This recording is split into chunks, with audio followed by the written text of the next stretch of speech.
6월 1일 목요일 로마 3장 21절로 31절 하나님의 의를 세운 믿음의 원리입니다.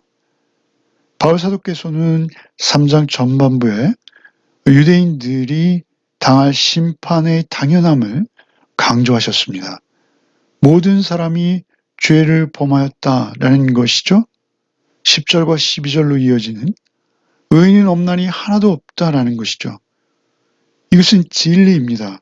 그 진리를 역설하고 반복하셔오던 사도께서 갑자기 그러나 이제는 그 구원의 길이 그들에게 열렸다라는 것입니다. 그들이 그들이 구원받을 수 있는 그러한 의롭다라고 인정함을 받을 수 있는 길이 그들에게 열렸다라는 것입니다.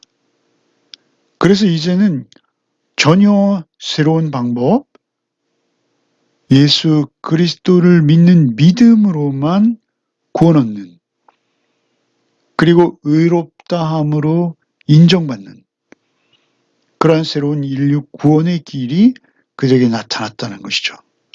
그런데 그것은 구약에 이미 성경에 예고되어지고 예언되어진 것이다 라는 것을 사도는 강조하시죠. 이 구원의 새로운 어떤 상호작용, 그것을 21절로 26절에 설명하세요. 본문을 먼저 읽겠습니다. 이제는 율법에 하나님의 한 의가 나타났으니 율법과 선지자에게 증거를 받은 것이라 곧 예수 그리스도를 믿음으로 말미암아 모든 믿는 자에게 미치는 하나님의 의인이 차별이 없느니라. 모든 사람이 죄를 범하였음에 하나님의 영광에 이르지 못하더니 그리스도 예수 안에 있는 속량으로 말미암아 하나님의 은혜로 값없이 의롭다 하심을 얻은 자 되었느니라. 이 예수를 하나님의 그의 피로써 믿음으로 말미암는 화목제물로 세우셨으니 이는 하나님께서 길이 참으시는 중에 전에 지은 죄를 간과하심으로 자기의 의로우심을 나타내려 하심이니 곧 이때 자기의 의로우심을 나타내서 자기도 의로우시며 또한 예수 믿는 자를 의롭다 하려 하심이라. 21절에 이제는 율법에 하나님의 한 의가 나타났다라고 시작하시죠. 그러나 사실 21절 앞에 우리 개역개정에는 번역되지 않았습니다만 원어에는 그러나라는 그런 역접의 전치사가 들어가 있습니다. 그러나 지금까지 의인은 없나니 하나도 없다. 모든 사람이 죄를 범하였다라는 사실, 구원받을 수 없는 그들의 형편, 그들의 처지를 역설하시던 사도께서 그러나 이제는 율법 외에 하나님의 한 의가 나타났다라는 것이죠. 율법은 오히려 우리를 죄인이다라는 것을 깨닫게 하는 통로이죠. 몽학선생, 초등선생이죠. 그래서 율법은 말이죠. 우리를 온전한 구원으로 인도하려 하지만 우리가 그 율법만으로 그렇게 온전하게 구원으로 인도되어질 수 없는 처지라는 것입니다. 그런데 율법 외에 하나님의 한 의가 그들이 원하든 원하지 않던 나타난 거예요. 갑자기. 한 의가 하나님의 의도하심, 하나님의 섭리, 하나님의 계획하심 속에서 절대 의가 우리의 눈앞에 갑자기 나타나신 것이죠. 이것은 누구입니까? 예수 그리스도, 하나님의 아들 독생 성자 예수 그리스도이시죠. 그분만 완전한 의이시죠. 그분은 전혀 죄가 없으신 완전한 의로 우리에게 보내어지셨죠. 나타났습니다. 그분 자신이 의이십니다. 고린도서 1장 30절에 예수는 하나님으로부터 나와서 우리에게 지혜와 의로움과 거룩함과 구원함이 되셨으니 라고 하시죠. 의로움이 우리에게 되신 거예요. 그래서 예수께서 갑자기 나타나셨으니 율법과 선지자에게 증거를 받은 것이라. 율법과 선지자는 구약 성경 전체를 말하는 것이죠. 그 율법과 선지자에게 증거를 받은 것이다. 그들이 예언한 대로, 그들이 예고했던 대로 한 의가 나타났다라고 말씀하시는 것이죠. 22절에 곧 그리스도, 예수 그리스도를 믿음으로 말미암아 모든 믿는 자에게 미치는 하나님의 의인이 차별이 없느니라. 그리스도 예수를 믿음으로 말미암아 모든 믿는 자에게 미치는 하나님의 의. 예수 그리스도를 믿는 믿음이 있으면, 그 믿기만 하면 그에게 하나님의 의가 미친다, 이렇게 번역되었죠. 믿음으로 말미암아 모든 믿는 자에게 미치는 하나님의 의인이 차별이 없다. 미친다라는 것은 주어진다라는 것입니다. 예수 그리스도를 믿는 자에게 하나님의 의가 주어진다는 것이죠. 예수 그리스도의 무엇을 믿는다는 것이죠? 예수 그리스도의 사역, 예수 그리스도의 십자가와 부활을 믿는, 그 믿음으로 말미암아 믿는 자에게 주어지는 하나님의 의인이 차별이 없어. 그 믿는 자에게는 하나님의 의가 주어지는 거예요. 그냥 아무런 대가 없이, 공로 없이 주어지는 것이죠. 주어진다라는 것이죠.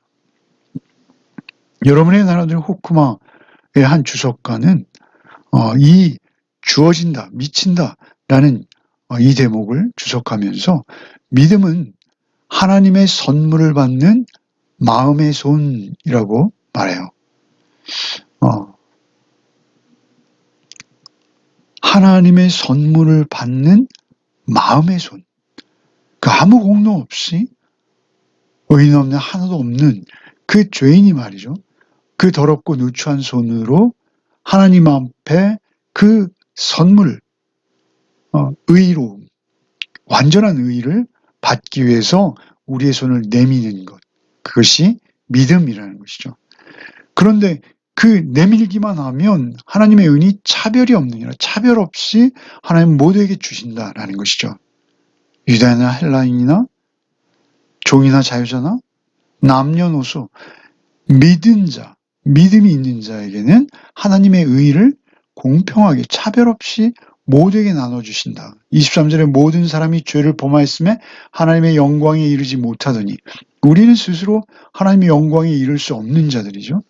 하나님의 영광은 무엇입니까? 하나님께서 영광이시죠. 그런 의미도 있고요.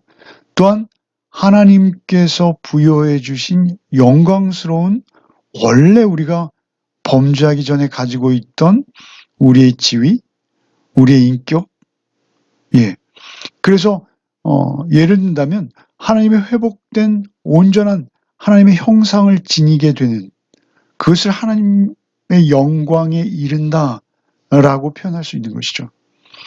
그러니까 모든 사람이 죄를 범하여서 하나님의 최초의 우리를 창조하신 하나님의 형상, 하나님의 인격에 우리가 이르지 못한다. 하나님의 영광 또는 하나님의 임재 옆에 우리가 다가서지 못한다는 것이죠. 왜 그렇습니까? 우리가 죄를 범했으므로 우리가 하나님께 나갈 수 없는 것입니다. 그 죄를 범하였음에 하나님의 영광에 우리 스스로 하나님의 인격과 형상을 회복하지 못할 뿐만 아니라 하나님의 임재 가운데도 이르지 못하는 것이죠. 그래서 24절에 그리스도 예수 안에 있는 속량으로 말미암아 하나님의 은혜로 값없이 의롭다함을 얻은 자 되었느니라. 그런 우리를 하나님의 영광으로 초대하시는 하나님께서 그리스도 예수 안에 있는 속량으로 말미암아 하나님의 은혜로 값없이 의롭다 하심을 주어서 우리가 의롭다고 판단되어져서 하나님 앞에 여겨져서 은혜로 값없이 의롭다 하심을 얻은 자 되어서, 그래서 우리가 하나님께 나갈 수 있다라는 것이죠. 그리스도 예수 안에 있는 속량, 속량은 상업적인 용어입니다. 값을 치르다, 이런 단어인데요. 그러니까 속량으로, 예수 그리스도 안에 있는 속량으로 말미암아 예수 그리스도의 생애 속에 나타난 그리스도의 사역, 십자가 대속의 사역, 부활의 사역, 그 사역으로 말미암아 우리의 죄값이 용서되어지는 것이죠. 그리고 확증되어지는 것이죠. 부활로. 그 속량으로 말미암아 하나님의 은혜로 값없이 의롭다 하심을 얻은 자 된 것이죠. 하나님의 은혜로 된 거예요. 순전히 거저 주시는 것이죠. 값없이 의롭다 하심을 얻은 자. 값이 없다라는 것은 무엇이죠? 우리가 아무 공로 없이, 아무 대가 없이 우리가 치른 것이 없어요. 유대인 출신의 그리스도인, 명목상의 그리스도인, 그들은 자신이 할 수 있는 최선의 행위를 할 때 그들이 구원 얻는다라고 여겼죠. 캐톨릭은 어떻습니까? 자신의 고행으로 자신의 죄를 깨끗이 할 수 있다라고 여겼죠. 그래서 고행을 자처했죠. 그리고 자기의 의에 가득한 명목상 그리스도인들, 그래서 자기가 착한 일, 선한 일을 많이 해서 구원 얻을 수 있다라고 여기는 것이죠. 그런 식의 사고, 그런 식의 생각, 그런 상태에서는 누구도 예수 그리스도를 구원자로 영접하지 못한다는 것입니다. 그러한 생각에 사로잡혀 있는 한 우리의 구원은 전적으로 하나님께서 일방적으로 우리에게 주시는 것이요, 거저 주시는 것이요, 값없이 주시는 것임을 인정하는 자에게 예수 그리스도는 구원주가 되시는 것입니다. 하나님의 은혜로 값없이 의롭다 하심을 얻은 자 되었느니라. 우리를 의롭다라고 여겨주시는 이유는 무엇이죠? 우리가 예수 그리스도, 내 공로는 아무것도 없으나 예수 그리스도께서 홀로 어느 날 갑자기 하나님의 한 의가 우리에게, 아니 나에게 나타나심으로 말미암아 그 예수 그리스도를 믿는 믿음으로 우리를 구원하셨습니다. 나는 아무 공로 없이 주님의 오직 은혜로 구원 얻었습니다. 라고 고백하는 자가 의롭다 여김을 받는 것이다 라는 것이죠. 그 외에 군더더기가 있으면 구원이 아니다 라는 것입니다. 우리는 오직 하나님의 일방적인 역사, 하나님의 일방적인 은혜로 구원 얻는 거예요. 우리가 구원에 간섭할 일은 전혀 없어요. 우리가 구원을 위해서 내놓아야 되는 어떤 조건은 전혀 없어요. 그냥 아무 대가 없이, 아무 공로 없이 구원 얻은 거예요. 이것을 믿어야 하는 것이죠. 그 믿음이 우리를 의롭다라고 여겨지게 한다라는 것이죠. 이것은 전적으로 하나님 홀로 하신 거예요. 은혜로 값없이 의롭다 하심을 얻은 자, 이것이 성경의 핵심입니다. 은혜로 값없이 의롭다 하심을 얻은 자, 그게 누구입니까? 나입니다. 우리입니다. 교회입니다. 은혜로 값없이 의롭다 하심을 얻은 자라는 것이죠. 여기서 값없다라는 것은 우리의 공로 없이라는 의미고요.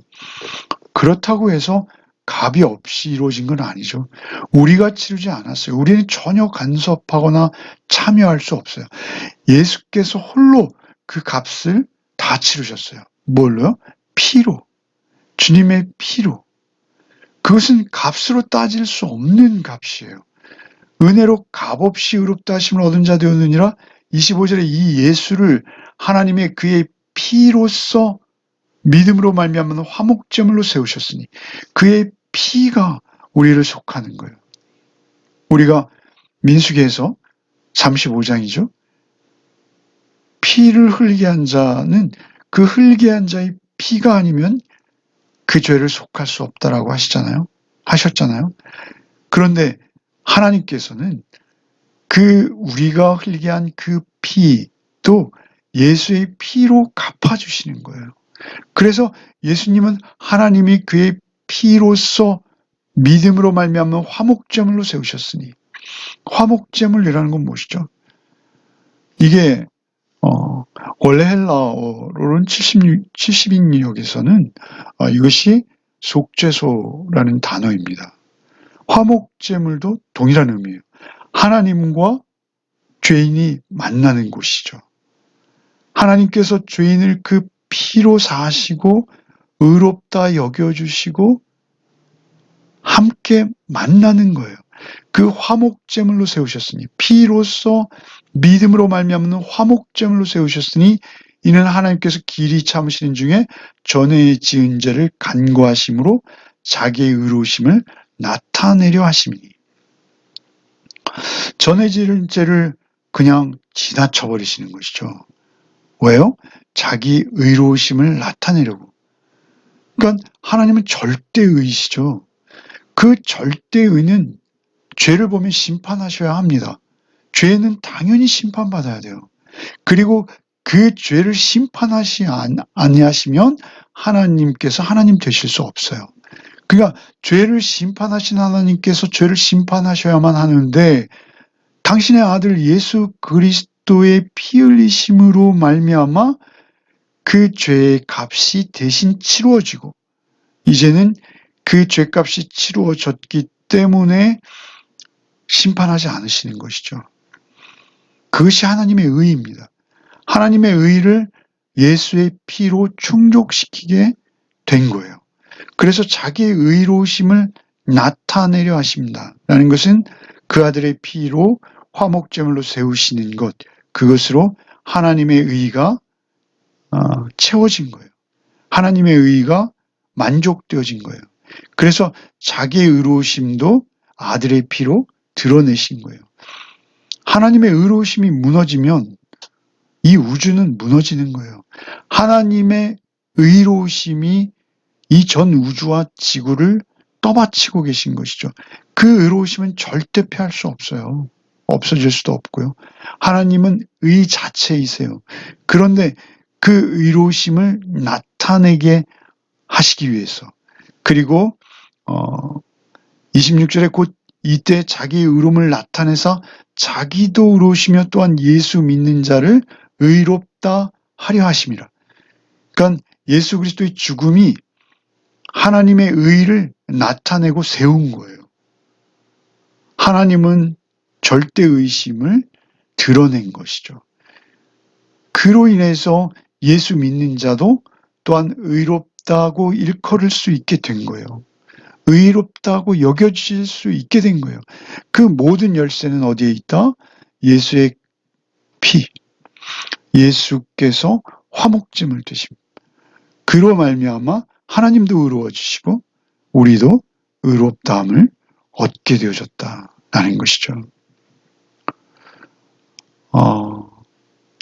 우리의 죄를 하나님께서 거저 사해 주신다면 하나님은 의로울 수 없어요. 하나님은 반드시 그 죄값을 받으셔야 돼요. 그래서 아들의 피를 흘리게 하심으로 우리의 죄값을 치르시고 우리를 용서하셔서 하나님의 자기 의를 드러내시고 나타내시고 우리도 의롭게 하셨다라는 것이죠. 이것이 십자가에 나타난 하나님의 절대 의입니다. 그리고 이제 그 의를 믿는 믿음에 대해서 다시 설명하기 시작하시죠. 27절부터 읽겠습니다. 그런즉 자랑할 데가 어디냐 있을 수가 없느니라. 무슨 법으로냐 행위로냐 아니라 오직 믿음의 법으로니라. 그러므로 사람이 의롭다 하심을 얻을 것은 육체의 행위에 있지 않고 믿음으로 되는 줄 우리가 인정하노라. 하나님은 다만 유대인의 하나님이시냐? 또한 이방인의 하나님은 아니시냐? 진실로 이방인의 하나님도 되시느니라. 할례자도 믿음으로 말미암아 또한 무할례자도 믿음으로 말미암아 의롭다 하실 하나님은 한 분이시니라. 그런즉 우리가 믿음으로 말미암아 율법을 파기하느냐? 그럴 수 없느니라. 도리어 율법을 굳게 세우느니라. 27절에 그런즉 자랑할 데가 어딨냐? 그러니까 우리가 구원받았다라고 교만해질 수 있어요, 우리가. 그런데 절대 그럴 수 없다는 거예요. 그 믿음, 지금까지 설명한 사도가 말씀하시는 그 믿음으로 구원 얻은 자가 맞다면 절대 자랑할 수 없다는 거예요, 원천적으로. 자랑할 데가 어디 있느냐? 절대 없다. 그럴 수 없느니라. 무슨 법으로냐? 행위로냐? 아니라 오직 믿음의 법으로니라. 무슨 법이나 행위로 너희가 구원 얻은 것이냐? 그렇다면 너희는 자랑할 수 있지. 그러나 그런 게 아니지 않느냐. 여기서 법이라는 율법을 의미해요. 무슨 법? 너희가 율법을 지켜서? 너희가 행위로? 아니라는 거죠. 오직 믿음의 법으로 너희가 구원 얻었기에 자랑할 수 없다는 것입니다. 믿음의 법이란, 믿음은 뭐예요? 그냥 행위나 어떤 법을 지켜서 되어진 게 아니에요. 믿음은 그냥 일방적인 은혜의 선물로 우리에게 주어주신 거예요. 믿음 자체도 그래요. 믿음도 우리가 생산해내는 게 아니에요. 하나님께서 우리가 믿을 수 있도록 우리를 택해 주시고 찾아오시고 우리를 깨닫게 하시고 이 모든 것이 하나님의 은혜로 일방적으로 주어지는 거예요. 그래서 무슨 법으로냐 행위로냐 아니라 오직 믿음의 법으로니라. 그러므로 사람이 의롭다 하심을 얻은 것은 율법의 행위에 있지 않고 믿음으로 되는 줄 우리가 인정하노라. 그렇죠. 우리가 어떤 행위를 하나님 앞에 구원의 근거로 내놓을 수 없다는 거예요.